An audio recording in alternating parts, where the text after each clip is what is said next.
Good day everyone. My name is Myralyn Banwag from BS Ed Filipino. On today's class, we're going to tackle about gender and media, about the relationships and how media affects gender. But before that, let us read first the lesson objectives. At the end of the lesson, students should able to discuss the importance of media representation and appreciate the progress in media representation of gender. Understand how media influence the audience in defining different things regarding to gender. Okay? So, what is gender and media? Before we proceed from hearing the word gender and media, we are already have an idea, di ba? What have the word mention was all about. Okay, but of course, maybe some of us struggle to differentiate gender from sex and its relationship with media. So to enlighten, today we were going to tackle about gender and media, as well as what is the relationship between these two aspects. Gender refers to the characteristics of women, men, girls, and boys that are socially constructed. This includes norms, behaviors, and roles associated with being a woman, man, girl, or boy, as well as relationships with each other. As a social construct, gender varies from society to society and can change over time. Okay, so gender defined as a social constructed rules, meaning it is based on how a society views as a person, and it is not referring to any biological context. So for example, we are referring someone who wear a dress as a female because of the socially constructed idea that everyone who wear a dress as a female, so it is now considered that everyone who wear a dress is a female.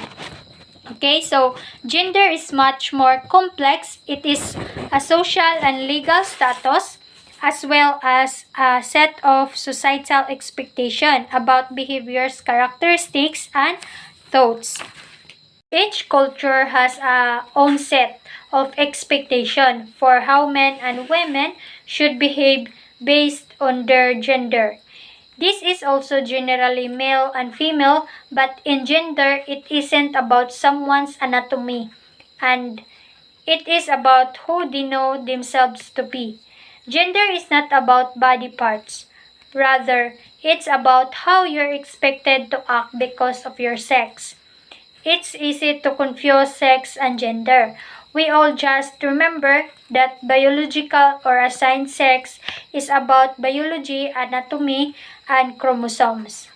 Gender is society set of expectations, standards, and characteristics about how men and women are supposed to act. Now, we all already know that is gender and its difference with sex. Let us proceed to the next word, which is media. Media are communication outlets or tools used to store and deliver information or data. A channel system of communication, the means by which information is transmitted between a speaker or a writer and audience. Media is the plural form of medium, which in broadly speaking describes any channel of communication.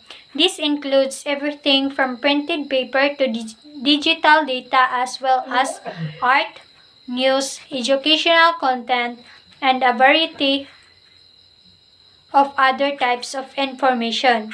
So an example of media are newspaper, television, radio, printed paper, internet information, and advertising. Through these mediums, information is disseminated. Media is a tool for transferring information. So what is gender and media? What are the relationship between these two?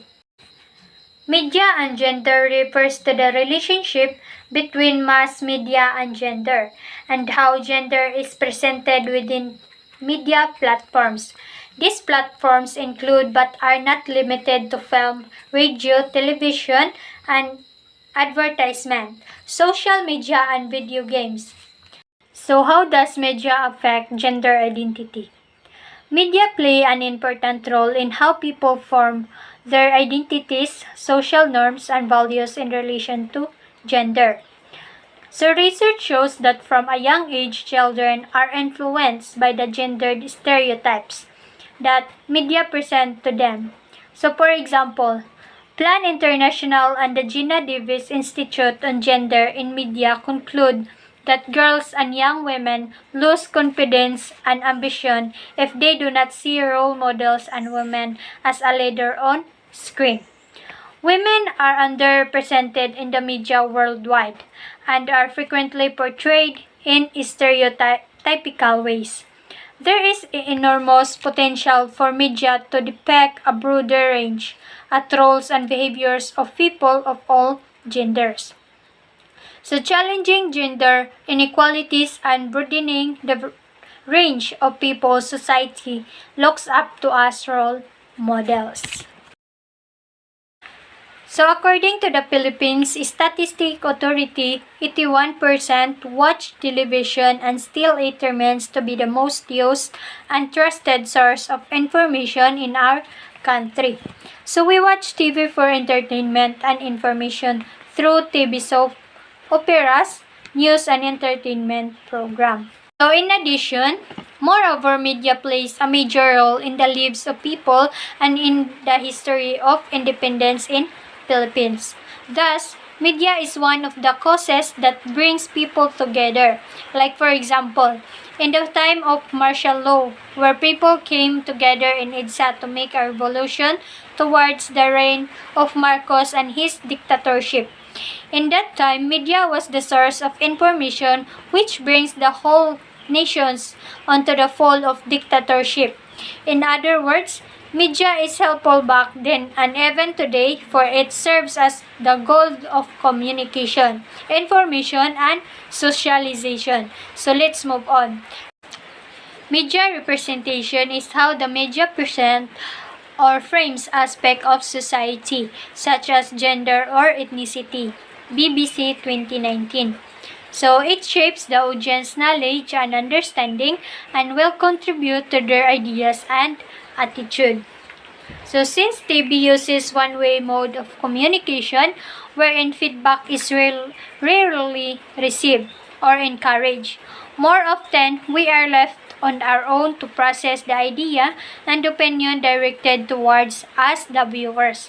We passively laugh at stereotype, not giving it a second thought. Okay, so in other words, media representation is part of society and they shape the way we think and what we believe. And that's all my report, and Miss Charlotte Custodio will continue the next slide. Good day everyone, I'm Charlotte Custodio, BS Ed Filipino 3. The topic for today is all about stereotypical portrayals of LGBT. The LGBT community is highly misinterpreted in the Philippines media. There are many stereotypes of the LGBT in media and most are not flattering. Often they are used as a comic relief in their portrayal of the loud and boisterous gay, which present by straight male who acts like a gay. With exaggerated gesture, the sex-deprived muscular male homosexual, or we can also see in the television the awkward tomboy who eventually became feminine woman after meeting the man of her dream. So LGBT are often regulated as sidekicks, victims of violence. And also LGBT celebrates in the Philippines who are out and proud of their sexual orientation such as Boy Abunda, Vice Ganda, Isag, Segura, and Jake Cyrus, but their sexuality is rarely the focus of the program they are in. The LGBT topics in children's show controversy so they are omitted in broadcasts such as the cast of Glee, a popular American TV show for teenagers who are gay and lesbian. The gay kiss was omitted in the Philippines broadcast, although it was seen as a milestone in the international media. The AIDS pandemic in 70s also added to the negative stereotyping of the gay male as a sexual deviant. However, due to pressure coming from the gay and lesbian liberation movement in 1970, the international media forced to recognize and set media standard for LGBT news coverage. In the Philippines, there are lack of awareness of SOGI among media practitioners, or they are often left confused of LGBT terms of label. Most news from the LGBT are often coming out from the story of celebrities, Pride March events, hate crimes, and controversies. Now, media coverage of the LGBT community in the Philippines went from no coverage, ridicule, censorship, and limited portrayal.